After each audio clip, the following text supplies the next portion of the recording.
20 வயசில் இதுதான் வேணும்னு தோணும். 30 வயசில் இது வேணும்னு தோணும்.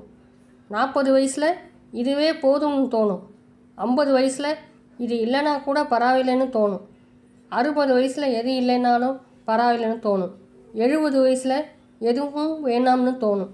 கால மாற்றம், கால சுழற்சி, கால நேரம், பிடிவாதம் எல்லாம் முடக்குவதமாக மாறும். ஆணவம் எல்லாம் பணிவாக மாறும். அதிகாரம் எல்லாம் கூனி குறுகி மாறி இருக்கும். மிரட்டல் எல்லாம் கர்சிப்புன்னு ஆகி இருக்கும். எது வேணும்னா ஆளாய் பறந்தோமோ அதையே தூரமாக வைக்க பார்க்க தோணும்.